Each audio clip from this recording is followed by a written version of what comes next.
Hey guys, it's Justine, and you might notice that I'm not in a field. I'm actually in front of the Steve Jobs Theater. I am in Cupertino right now, and WWDC just finished, and I'm so excited because they decided to do it in person this year. It was a limited invite. There still were a bunch of people here, and it's been so incredible to get to see all of my friends and just so many smiling, happy Apple people. It's a dream come true. WWDC is the Worldwide Developers Conference, and this is where we kind of find out what we have to look forward to in the upcoming year of software development. A bunch of developers are here and they get access to the beta software like iOS 16, which I can't believe iOS 16 is the next release. So I'm gonna go through some of the things that they announced and talked about in the keynote today. And it was so much fun to actually be here in person and get to experience this again. And of course, a lot of you guys at home got a chance to also watch it live. First things first, can we just talk about the M2 chip? I think this is something that a lot of us have been waiting for because obviously the M1 was so revolutionary. And when they announced the M1 chip about 2 years ago, they said there was going to be a 2-year transition out of Intel chips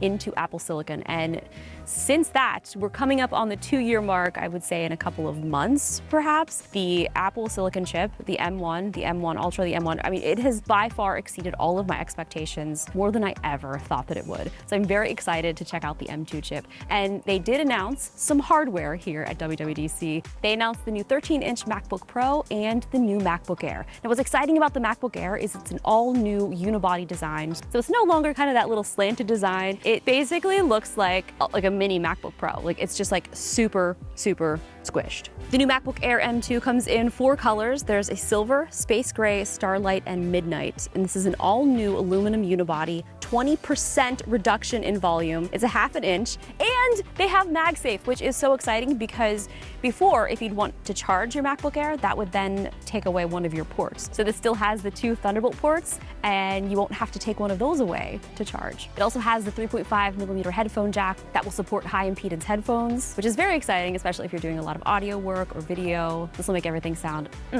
just right. So it has a 13.6-inch liquid retina display. It's 500 nits, which is 25% brighter than the previous model. It also has a 1080p FaceTime camera, which has 2x the resolution and low light performance. It has all-day battery life, up to about 18 hours, and a starting price at $1199.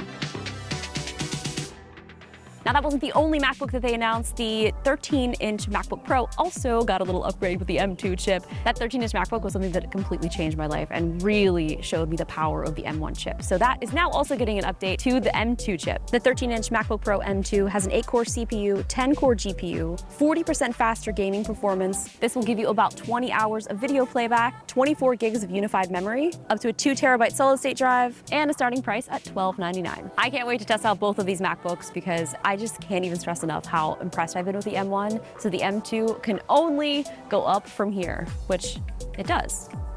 So that was some of the hardware that was announced. Now let's go into the software, which is really what WWDC is all about. iOS 16, my friends. I love iOS updates because it basically gives you a brand new phone without having to get a brand new phone. So one of my favorite features that they announced in iOS 16 is in iMessages. And I feel like iMessage is where I shine. I'm not gonna lie to you, I don't really look at my email as much as I should. Most of the time, most of my communication happens in iMessages. So something that they finally announced, I think a lot of people are either excited about this or kind of on the fence about it, is message undo. You can also go back and make an edit. And this is something that I am very excited about, is message unread. For me, when I'm going through like my messages, if there's a conversation that I need to get back to, I would love to be able to mark that as unread, just as a note to myself to go back and make sure I respond. They also announced a new lock screen. This is something that we did see in the rumors, so you'll be able to customize it much like you're able to customize the Apple Watch faces.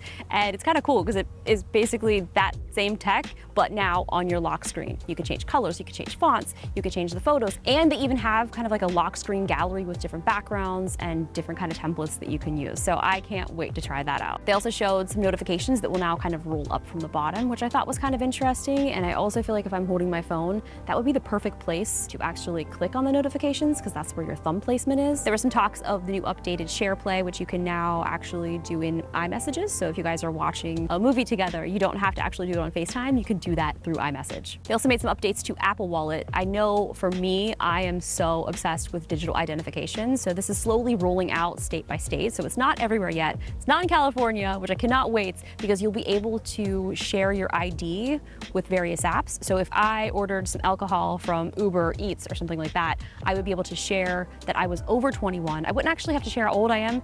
Thank God. So they would just know that, yes, she is old enough. She can receive this alcohol. So things like that I think are really, really interesting. They also have for Apple Pay, they set it up so that now if you are to purchase something and you don't want to pay the full amount now, you can pay it over time in 4 equal payments, which I think is really cool. If you're making some big purchases and you don't want to have to pay for it all at once, they're calling this Apple Pay Later, which I don't think that you could have come up with a better name, because it's actually literally what you're doing. You're paying later. Another thing that I thought was awesome is live text. I love live text. I have used this in so many random scenarios.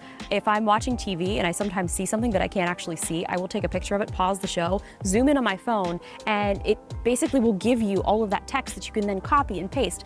And they were even talking about how they're gonna have new translations, and you'll be able to touch and lift an image from a photo. They did this little demo where they took a picture of this dog and then lifted the dog off and then pasted it into iMessages. Can't wait to also try that out. Just assume if I say something, I'm excited to try it out. Apple Maps, of course, is also getting an update. They've expanded to 11 more countries. They've improved the animations and detailed graphics of city landscapes, and they have multi-stop routing. This is incredible. I think they said that you can go up to 15 different stops. So you can basically plan your whole trip across the United States in one sitting. Okay, now on to Apple Watch, because you all know that I absolutely love this thing. One of the things that I was really excited about is they mentioned that they have some new running features. And as a, I don't know, not like a professional runner, like a subpar runner, I'm kind of excited about this, because this is giving you all new ways to train and push yourself, but also keep yourself accountable. You're able to measure stride length, ground contact time, and vertical oscillation. Plus they have some new workout options that will let you focus on speed, endurance, or time intervals. I also like that they have a feature that will let you track your progress on a route that you frequently run, so you'll be able to actually see if you're making progress in your training. There's also 4 new watch faces. There's a new Siri UI, and there's new banner notifications, because if you'll notice,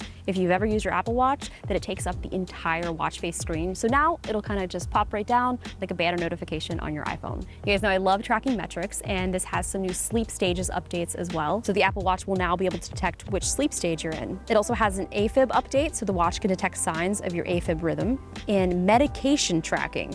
This is something that I never thought that I would be interested in until I found myself having to take blood thinners twice a day. And just knowing that now I'm able to track that on my Apple Watch and with my iPhone is really awesome. You'll be able to get a notification of the time that you have to take it, which medication you have to take, and it's so easy to set up. It's so easy that you can just scan the prescription bottle and it'll automatically import it into your phone. This is also pretty cool because it'll give you drug interactions. So if you're taking multiple medications, it can give you a heads up to say, hey, you're taking this and this. Those two drugs do not go well together, so you might want to talk to your doctor. We've also got some updates to iPad with iPad OS 16. One of the things that I'm really excited about is they mentioned that they have a new iPhoto iCloud storage. So basically you can set up an iCloud storage that you can invite people to. So your friends, your family, your partner, whatever it is that you guys want to share, you can have access to that, so you can all have one storage place to share all of your content. Also, there's a weather app on the iPad.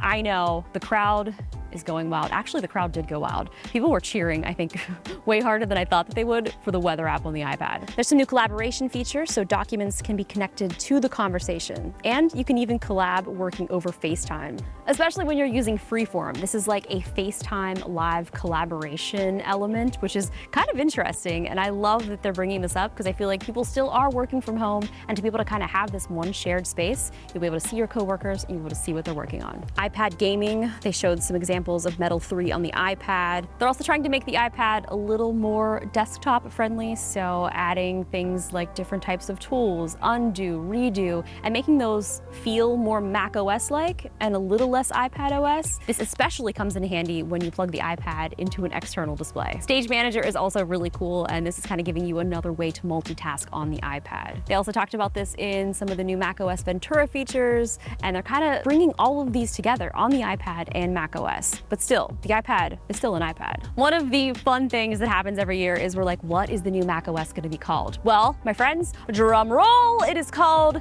macOS Ventura. Now, we've had Big Sur, we've had Catalina, we've had all kinds of California landmarks, and I definitely was thinking it was going to be Mammoth, but it's not. We've got Ventura. This is also kind of cool, handoff with FaceTime. There'll be times that I'm on my phone with a FaceTime call, and then I go to my computer and I'd like to just continue that call. Well, now with FaceTime handoff, we can do that. Continuity camera, this is awesome. They showed this little Belkin attachment that you can attach your phone to your laptop and wirelessly use your iPhone cameras to do FaceTime calls, to record video. And they also had this really cool thing, which was so mind-blowing. You can use the ultra-wide camera while you're doing your call and see your hands like typing, like you can see the desk view. I don't know how this happens. It looked like magic, but it looked like it worked perfectly. Of course, Safari also got a little updates. We have increased battery life, higher quality playback. They have shared tab groups, so you can actually be sharing tabs and see if your friends are looking at what you're actually looking at. It's kind of neat. They also announced something called Passkeys, which is using a cryptographic technique using Touch ID or Face ID, and it will only work for a site that it was created for. It can't be leaked or phished, and it never leaves your device. And finally, the public version will be released in the fall, and we all know what that means. New iPhones. Well, thank you guys so much for watching. I had so much fun getting a chance to check out WWDC here in person. I look forward to seeing what you guys think. Leave me some comments below, and I'll see you in the next video. Bye!